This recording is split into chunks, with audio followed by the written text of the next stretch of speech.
Welcome to my channel kitchen queen. নমস্কার বন্ধুরা, আজকে আমি করতে চলছি রসে বড়া। এই রসে বড়া তৈরি করবার জন্য আমি প্রথমে 100 গ্রাম বিউলির ডাল ওভারনাইট ভিজিয়ে রেখেছি। আমি এই রস বড়া তৈরি কিছু টিপস আপনাদের দিয়ে দিচ্ছি। এই রসে বড়া করার জন্য বিউলির ডালগুলো অবশ্যই একদিন আগে থেকে রাত্রিতে ভিজিয়ে রাখবেন, তাতে ভেজানোটা খুব সুন্দর হয়। এবারে আমি একটা গ্রাইন্ডিং মিক্সচারে আমি পেস্ট করে নিয়েছি, খুব মিহি করে আমি ডালটাকে পেস্ট করছি। দেখুন আপনারা,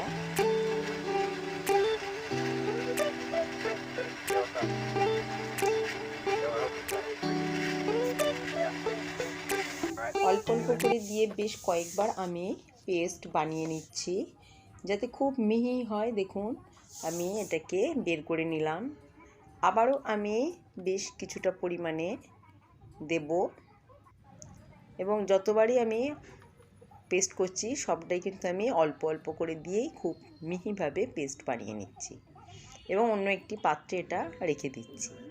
এবারে আমার 100 গ্রাম বিউলির ডাল পেস্ট হয়ে গেছে। স্বাদ অনুযায়ী এতে নুন দিলাম, দিয়ে এবারে এটাকে আমি খুব ভালো করে ফেটিয়ে নেব। আমার যতটা পরিমাণে মিক্সড করা হয়েছে, বাটাটা হয়েছে মিহি করে, এটাকে ঠিক ফোমের মতন ফুলিয়ে আমি বাড়িয়ে নেব। এটাই হচ্ছে এই রসবড়ার একটা টিপস। নইলে রসবড়ার মধ্যে রস ঠিক মতন ঢুকবে না। তাই যতটা পারবেন আপনারা খুব ভালোভাবে ফেটিয়ে নেবেন এবং যাতে এটা ফুলে ওঠে, বিউলির ডালটা যাতে খুব ভালোভাবে মানে ফোমের মতন ফুলে ওঠে, সেইভাবেই এটাকে বারে বারে ফেটিয়ে নিতে হবে। একটু হয়তো কষ্ট লাগবে, কিন্তু এটা খেতে খুবই সুস্বাদু হয়। এই পিঠে পার্বণের দিনে এই রসে বড়াটা খুব একটা মানে দারুণ মিষ্টি, তাই এটাকে আমি এইভাবে আপনাদের ফেটিয়ে দেখিয়ে দিচ্ছি এবং এইভাবে উপাদানটি করলে আপনাদের খুবই ভালো লাগবে এবং সঠিকভাবে তৈরি হবে। এটি ঠিকঠাক হচ্ছে কি না মাঝে মাঝে একটু এটা পদ্ধতি অবলম্বন করতে হবে। সেটি হচ্ছে একটি পাত্রে কিছুটা জল নেওয়া হবে। সেই জলটা দেখবেন আমি মাঝে মাঝে জল নিয়ে দেখছি যে ওই কিছুটা ব্যাটার বড়ির মতন করে ফেলে দিচ্ছি। যদি সম্পূর্ণভাবে যখন ভেসে উঠবে তখন জানবেন আপনার মিক্সিংটা ঠিকঠাক হয়েছে, অর্থাৎ ফোমের মতন হয়েছে। দেখুন আমি খুব মাঝে মাঝেই এটাকে একটু রেস্ট নিয়ে আবার আমি ফেটিয়ে নিচ্ছি এবং জলের মধ্যে দেখছি, যখনই দেখছি ডুবে যাচ্ছে তার মানে ঠিকঠাক হচ্ছে না, তাই আমি এখনও ফেটিয়ে নিচ্ছি। দেখুন এবারে আমার ফ্যাটানোটার পরিমাণটা কতটা ফুলে উঠেছে এবং দেখুন জলে সম্পূর্ণভাবে ফুলে উঠেছে, মানে ভেসে উঠেছে।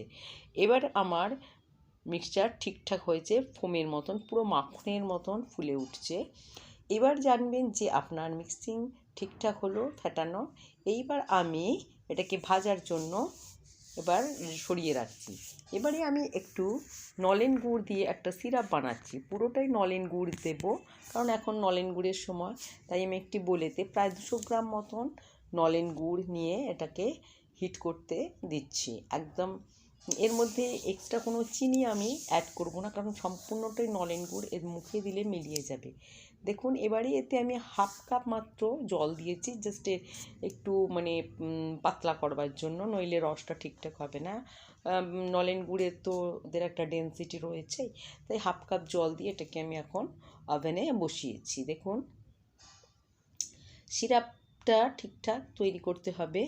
আমার সিরাপ প্রায় ফুটে উঠেছে। এবার এই গরম সিরাপটা আমি তৈরি করে রেখে দেব এবং গরম সিরাপের মধ্যেই আমি ভাজা যে বলগুলো করব তার মধ্যেই তুলে দেব। দেখুন আমার সিরাপ গরম হয়ে উঠেছে, বেশ ফুটে উঠেছে। এইবার আমি সিরাপটা বেশ কিছুক্ষণ ফুটতে দেব এবং ওই ব্যাটারটা কিছুক্ষণ আমি রেস্টে রেখে দিয়েছি পাশে। এইবারে আমি দেখুন ব্যাটারটা নিয়েছি, নিয়ে কড়াইতে আমি সাদা তেল আমি ইউজ করছি, আপনারা সর্ষের তেলেও ইউজ করতে পারেন। এবার ছোট ছোট বলের আকারে ডুবো তেলে ছাড়ছি। তেল সম্পূর্ণ খুব গরম হয়ে উঠেছে, গরম হয়ে উঠতেই আমি আবার একটু ফ্লেমটা কমিয়ে দিয়েছি যাতে পুড়ে না যায়। এইবারে দেখুন ছোট্ট ছোট্ট বলের আকারে আমি কড়ার মধ্যে ছাড়ছি। দেখুন এত সুন্দর এর ফ্যাটানোটা হয়েছে, পুরোটাই তেলের ওপর ভেসে উঠছে।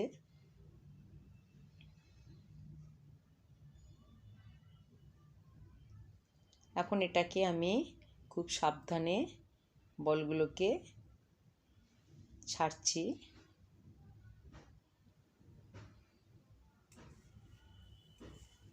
দেখবো যাতে কেউ কারুর গায়ে না লেগে যায়। এবারে হালকা হাতে খুন্তির সাহায্যে আমি বলগুলোকে খুব সুন্দর করে ডুবো তেলে ভেজে নিচ্ছি। দেখতে হবে প্রত্যেকটা বলের ভিতর যেন কাঁচা না থাকে, তাই তেলটাকে হিট করে নিয়ে তারপর আমি মিডিয়াম ফ্লেম করে দিয়েছি, কারণ ওই বলের ভেতরটা যেন ঠিকঠাক কুক হয়। এবারে আমি খুব সাবধানে এগুলোকে ভেজে নিচ্ছি।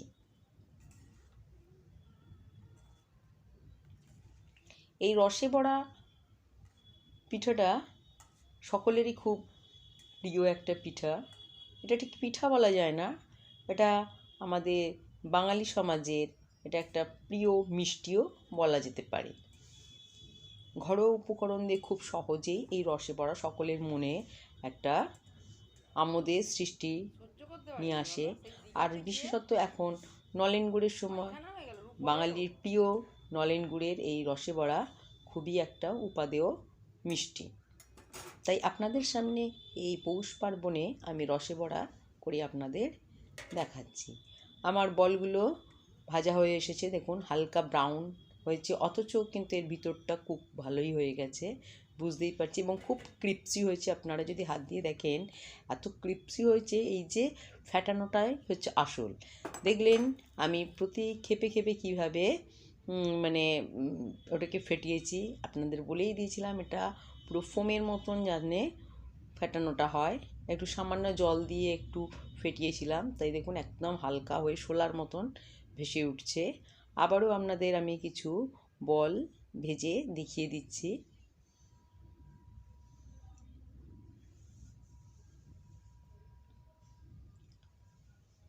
খুব সাবধানে বলগুলোকে আবারও উল্টে পাল্টে ভেজে নিতে হবে।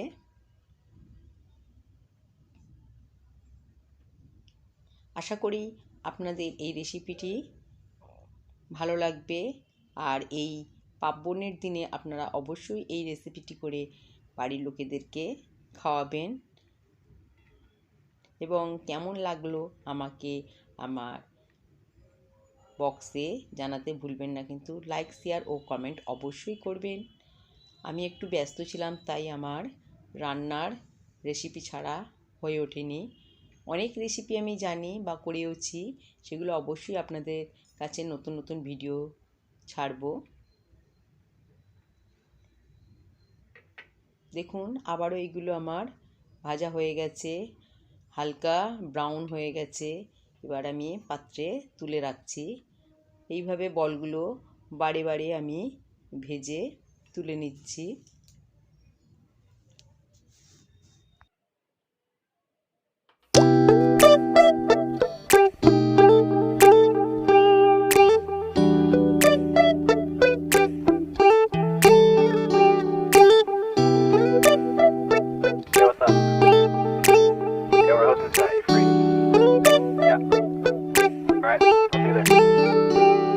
It's midnight, we're going all night. Can you pass a drink to get the vibe right? Don't feel like having a Bud Light. How's tequila with some salt and lime? Oh my, am I alright? Thanks for asking, doing just fine. Can I say that you're looking real nice? We'll love to chat right now before I get high. When you gaze into my eyes, I feel like I'm on cloud nine. You bang harder than 4th of July. I think I can go all night, yeah. The way you bite your lips, blush and smile you give, you're just so stunning. I've been feeling nothing lately when without you. I know that something special made me think about you, about you, you, you, about you, you, you,